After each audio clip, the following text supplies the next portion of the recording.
there, I'm Zanette Negron, and today we have Gregory Basso. Welcome, Gregory. Thank you for being here. Thank you for having me. This is exciting. I want people to know what you've done. Obviously, those that are under a rock in Stockton wouldn't know this, but we do. You did a wonderful video in rebuttal to Forbes' most miserable city, and it has taken you to different places. And I know that you had this video done with Barbara Daly, Yes. and she did a phenomenal job. Thank you very much. And so, what do you feel about what you've done, and where is it taking you, and what do you think people should know about stepping up and making a difference in their city? Tell us. Well, when I decided to do it, I was reading about Forbes and their miserable articles about all cities, and I thought to myself, how does somebody like this call hardworking Americans miserable? Exactly. And I thought it was a slap in the face, and I recognized freedom of speech, but I thought it was trash talk, and that's how I looked at it. And so I was going to write a letter, and letters are candidates for shredders. And I was thinking, like, in my entire life, I've always been happy that I lived in California. I was happy I lived in Stockton. I would look at the weather across the country and I'd think, like, wow, we've got this fantastic weather. I'm so lucky I was born here. Mm-hmm. And so when this all happened, I thought, what are they missing? They don't realize. They put together a bunch of statistics, Right. and came up with a way of selling magazines. And I thought, well, a picture's worth 1,000 words. And then I thought a video's worth 10,000 words. And I actually wanted to have my grandchildren do the video, but of course they have to go to school. Right. And so I called up Barbara Daly and I told her what I was thinking of doing. I gave her an outline. Mm-hmm. She gave me made some changes to the outline. She came to my house. We sat for about 2 hours, and she said talk, and that's not a problem for me. And then the next day she came back and made some suggestions of what I should say and shouldn't say. And we did it again for 2 hours, and then she put it on YouTube. Now, I had no concept of what would happen next. It was just something I wanted to do. I had the time to do it, and I wanted some publicity, highlighting that Forbes is wrong. Correct. And of course, it grew into a groundswell. I had no concept of what was going to happen. Well, we just checked, and yesterday we had 44,895 views on YouTube. And so that's phenomenal. Yes. That is phenomenal. And then you had mentioned also that Frank and Brian from Think Big Work Small, all of a sudden you were getting calls from mortgage people, and so that was the buzz. So this is exciting. Where do you see Stockton going from here? I mean, you're a retired business person. Yes. Would you invest in Stockton today as a business person? Yes. In fact, I don't want to tell anybody where I'm investing. They'll try to take it away from me. No.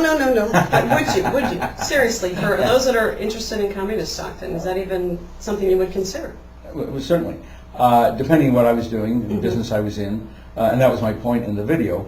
I thought about it when we were doing the video, and it was just, the first purpose of it was just to show what, the weather-wise. Whether, Exactly. there's nothing saying Stockton doesn't have tough times. Oh, of Everybody course in not. this country has tough times. And so my thing was to say, even if whether you're at the top of the ladder or the bottom of the ladder, things can still be a little nicer than living in snowstorms and whatever else. But then as we did the video, I realized let's assume there's 50,000, 100,000 businesses on the East Coast and the Midwest, locked in snowstorms, whatever. And I thought, if they saw that video, and that wasn't the purpose of the video originally, Right. but I thought if they saw that video, if 0.5% said, my God, this would be perfect for me, it would be a groundswell for Stockton. Exactly. And there probably are 0.5% or 1/4%.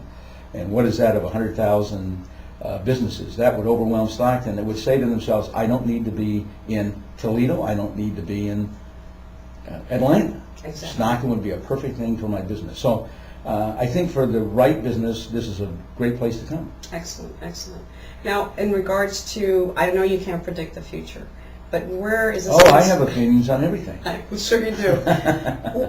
What do you say to folks that are living in Stockton or other cities? And we know that there were, on the list of most miserable cities, there were other California cities that were listed as well.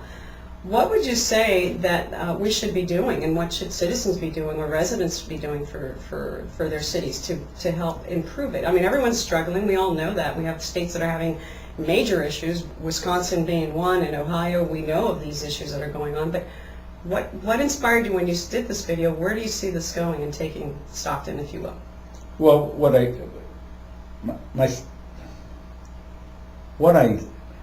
to answer your question, the people in Stockton, the people in Sacramento, Modesto, Merced, I mean, which are wonderful communities. The people in Miami that they sat down. Right. I thought, wait a minute, these are hardworking people. They're doing what needs to be done.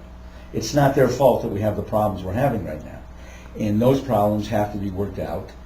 It's going to take a long time for the entire country. And as long as we have the American spirit, and people were brought up to always give that hope and that dream that you're going to succeed, you're going to go through the tough times, and things are going to work out in the end.